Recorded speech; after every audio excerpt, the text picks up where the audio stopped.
வணக்கம் ஃப்ரெண்ட்ஸ். இந்த வீடியோவில் நம்ம என்ன பார்க்க போகிறோம் அப்படின்னு பார்த்தோம்னா 12ஆம் வகுப்பு மாணவர்களுக்கான கம்ப்யூட்டர் சயின்ஸ் கணிப்பொறி அறிவியலுக்கான விடை குறிப்பு பார்க்க போகிறோம். இது எல்லாமே நான் செக் பண்ணி தான் போட்டிருக்கேன். அதனால் இதில் பிழை இருப்பதுக்கு வாய்ப்பு இல்லை. அப்படி ஏதேனும் பிழையாக இருந்தது அப்படின்னு பார்த்தோம்னா கீழே கமெண்ட்டில் தெரிவிங்க. அப்படின்னா தான் அடுத்து பார்க்குறவங்களுக்கு அது பயனுள்ளதாக இருக்கும். முதல் கேள்விக்கான விடை என்ன அப்படின்னு பார்த்தோம்னா ஆப்ஷன் சி நோ ஃபில் என்பது சரியான விடை. இரண்டாவது கேள்விக்கு ஆப்ஷன் டி 1.25 அங்குலம் என்பது சரியான விடை. மூன்றாவது கேள்விக்கு பரப்பு என்பது ஆப்ஷன் சி சரியான விடை. நாலாவது கேள்விக்கு ஆப்ஷன் டி என்பது சரியான விடை.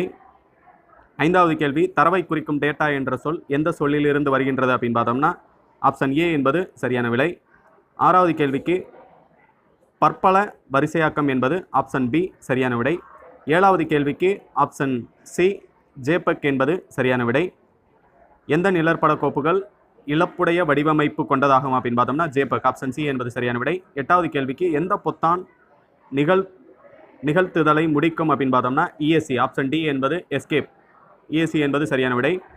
ஒன்பதாவது கேள்விக்கு ஆப்ஷன் பி என்பது சரியான விடை. பத்தாவது கேள்விக்கு ஆப்ஷன் ஏ 8 என்பது சரியான விடை. 11வது கேள்விக்கு சரக்குகள் இன்று இவ்வாறு அழைக்கப்படுகின்றன அப்படின்னு பார்த்தோம்னா மதிப்புருக்கள் என்று அழைக்கப்படுகின்றன ஆப்ஷன் பி என்பது சரியான விடை. 12வது கேள்விக்கு ஆப்ஷன் சி அடிப்படை இனக்குழு. 13வது கேள்விக்கு தரவு மறைப்பு என்பது ஆப்ஷன் ஏ சரியான விடை. 14வது கேள்விக்கு ஆப்ஷன் டி 3 என்பது சரியான விடை.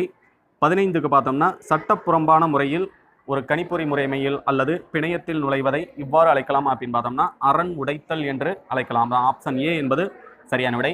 இந்த வீடியோ பிடிச்சிருந்துச்சு அப்படின்னு பார்த்தோம்னா இந்த சேனலுக்கு இடையில ரெட் கலர் சப்ஸ்கிரைப் பட்டனை கிளிக் பண்ணுங்கள். மறக்காமல் இந்த வீடியோவை உங்கள் நண்பர்கள் எல்லாருக்கும் ஷேர் பண்ணுங்கள். Thank you friends.